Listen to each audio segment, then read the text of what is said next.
Hello, welcome to my new vlog, Satya Prakash's Meet the Mishras vlog.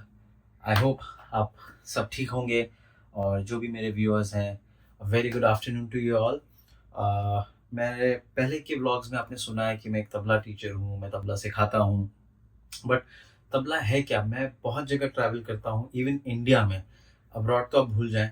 India में पूछते हैं, अच्छा अच्छा तबला मतलब ढोलक बजाते हैं, अच्छा ढोल बजाते हैं। तो मैं उनको कहता हूँ, नहीं भैया, मैं तबला बजाता हूँ। तो सबसे पहले ये मेरा तबला है, आप ये देख सकते हैं। ये लेफ्ट हैंड साइड में आप देख रहे हैं, इसको डग्गा बोलते हैं, और इसको राइट हैंड साइड में चाटी। और मैं यूपी से हूँ। बहुत सरल भाषा में एक्चुअली इसको बहुत अच्छा नाम दिया गया है, बायां दाहिना। बायां मतलब लेफ्ट हैंड साइड, दाहिना मतलब राइट हैंड साइड। तो स्पेशली जो जिस हाथ से लिखते हैं, मैं राइट हैंड से लिखता हूँ, जो स्ट्रॉन्ग हैंड होता है उस पर चाटी लोग रखते हैं मोस्टली। और लेफ्ट हैंड जो कि थोड़ा वीक होता है, बट तबले में वीक नहीं हो सकता, बिकॉज लेफ्ट हैंड को भी स्ट्रांग होना है। बट मोस्टली जो लिखते हैं वो अपने दाहिने को, वो चाटी को अपने राइट हैंड साइड, या समझिए आप लेफ्टी है तो लेफ्ट हैंड साइड में रखते हैं। बट दाहिना रिमेन्स द दाहिना, बायां डग्गा रिमेन्स द डग्गा। सिंपल लैंग्वेज में, ना कंफ्यूजन हो कुछ हो, आपको ये जानना है कि राइट हैंड साइड वाली जो वुडन चीज है, ये वुड की है। आप देखिए, ये वुड की, आप देखिए, इसको चाटी बोलते हैं। और ये स्टील की होती है, ब्रास की भी होती है, बट ये अभी स्टील की है। ये इसको डग्गा बोलते हैं। आप इसका सरफेस देख रहे होंगे, इसको हम पूड़ी बोलते हैं। ये जो ऊपर का सरफेस दिख रहा है आपको, उसको हम अपने लैंग्वेज में पूड़ी बोलते हैं। तो जो चाटी का पूड़ी है वो नैरो है, और वो आपको ट्रेबल टाइप साउंड देता है, शार्पर टोन देता है। आप सुनिए इसको। और जो डग्गा है वो बड़ा है, आप उस कंपेयर टू दिस, उसका डेप्थ ज्यादा होता है ना। तो चाटी को हम ट्यून करते हैं, डग्गी को हम मोस्टली नहीं ट्यून करते हैं। बट अगर हम बॉलीवुड म्यूजिक बजा रहे हैं, बॉलीवुड गाने बजा रहे हैं, तो कभी कभी डग्गे को भी हमको ट्यून करना पड़ता है to that particular scale. But 90% of the times डग्गा हम ट्यून नहीं कर सकते हैं। मैं क्लासिकल पॉइंट ऑफ व्यू से कह रहा हूँ। मैं क्लासिकल तबला प्लेयर भी हूँ, मैं बॉलीवुड में भी बजाता हूँ। और अब तबला ना बहुत यूनिवर्सल है। तो जो मेरे तबला फॉलोअर्स होंगे, या जो वीडियो देख रहे होंगे, तबला वादक देख रहे होंगे, या स्टूडेंट्स देख रहे होंगे, अब तो जो गायक होते हैं, डांसर्स होते हैं, वो भी तबला बजा लेते हैं, क्योंकि उनको आइडिया होना चाहिए उस चीज़ का। तो वो एकदम इस चीज़ से वाकिफ होंगे कि तबला अब एक यूनिवर्सल इंस्ट्रूमेंट हो गया है। चाहे आप, अब तो मैं कर्नाटिक के साथ भी बजाता हूँ। कर्नाटिक एक जॉनर है साउथ इंडियन म्यूजिक, जिसमें मृदंगम यूज होता है। तो अब उसमें भी तबला यूज होने लगा एज अ फ्यूजन, तो तबला बड़ा यूनिवर्सल चीज है, बड़ा अच्छा। अगर अगर अच्छा म्यूजिशियन हो, अच्छा तबला वादक हो, तो बिना डिस्टर्ब किए बहुत अच्छा म्यूजिक में तबला फिट कर सकता है। चाहे वो बॉलीवुड हो, चाहे वो गजल हो, चाहे वो क्लासिकल हो, चाहे वो कथक डांस के साथ हो। और आजकल तो जैज, मैं खुद जैज और हिप हॉप के साथ मैंने बजाया हुआ है, फ्लेमिंको के साथ। तो आजकल बहुत अच्छा ट्रेंड है तबले का, और बहुत यूनिवर्सल है। कोई भी डायनामिक ले लीजिए आप, क्लासिकल ले लीजिए, मैंने आपको बताया, सितार के साथ ले लीजिए, सारंगी के साथ ले लीजिए, तबला उसके साथ जाता है। तो मैंने आपको बताया तबला किस पे मैंने रखा है। ये जो आप देख रहे हैं लाल कलर का, इसको हम गुड़री बोलते हैं, और इंग्लिश में रिंग बोलते हैं। तो अगर मैं अभी तबले को ऐसे से हिलाऊं ना, तो ये इतना नहीं हिलेगा। अगर मैं ऐसे हिलाऊंगा तो हिलेगा, बट जब मैं तबला बजा रहा हूँ,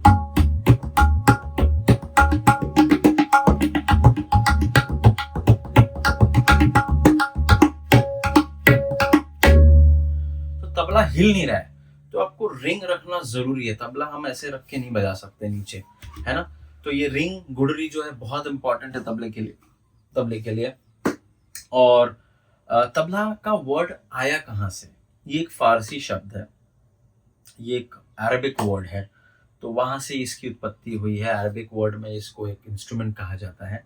और इसको 13th सेंचुरी, बहुत है 1317, बहुत बहुत इस पे बातें की गई हैं। बट जो हिस्ट्री कहता है वो 13th सेंचुरी में एक पोएट हुआ करते थे, म्यूजिशियन हुआ करते थे, अमीर खुसरो साहब।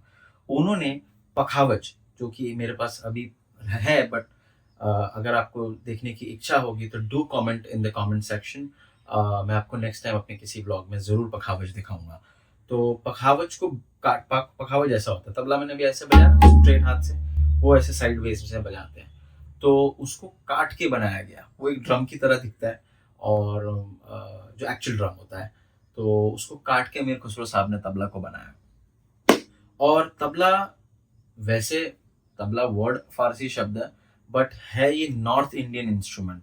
नॉर्थ इंडिया में इसकी उत्पत्ति हुई है, नॉर्थ इंडिया से ये फेमस हुआ है। और बस अब मैं आपको थोड़े कुछ पार्ट्स बता देता हूँ। आई एम श्योर जो तबला वादक होंगे, जो स्टूडेंट्स होंगे, वो जानते हैं। ये जो ब्लैक पार्ट बीच में देख रहे हैं आप, इसको स्याही बोलते हैं। जो नेक्स्ट डग्गे पे आप बड़ा चीज देख रहे हैं, इसको मैदान बोलते हैं। चांटी पर इसको लौ बोलते हैं या सुर बोलते हैं। जो थर्ड पार्ट आप देख रहे हैं तबले पर, डग्गे चांटी दोनों पर, इसको किनारा बोलते हैं।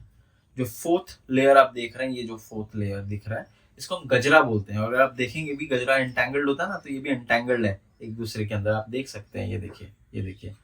फिर ये जो दिख रहा है स्ट्राइप्स, ये जो पट्टियां दिख रही हैं, ये इसको बद्धी बोलते हैं। और ये जो दिख रहा है, ये गोले गोले, इसको हम गट्टे कहते हैं। गट्टे की सब्जी राजस्थानी वाली नहीं, हमारे लैंग्वेज में गट्टा अलग होता है, ये होता है गट्टा। तो मैंने आपको बहुत कुछ बता दिया तबले के बारे में।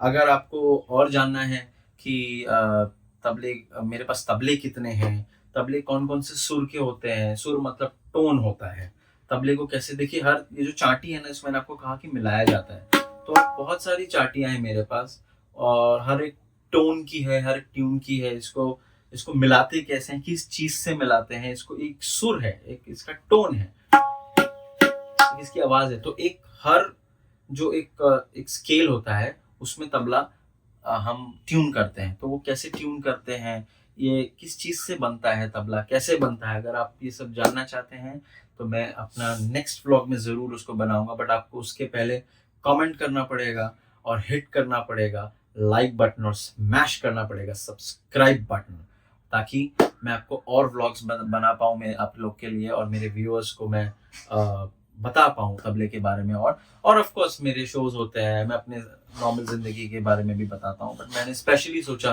कि ऑफ कोर्स आई थिंक बहुत सारे तबला स्टूडेंट्स, म्यूजिक लवर्स होंगे, वो तबला को जानते हैं।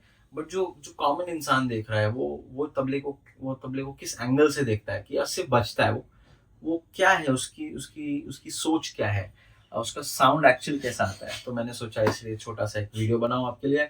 I hope you all like my, and please आप मुझे सब्सक्राइब करें। सो अगर मेरा वीडियो आपको सही लगा है, अच्छा लगा है, do comment, hit the subscribe button. नमस्कार, मिलते हैं अगले ब्लॉग में। Satya Prakash meet the मिश्राज।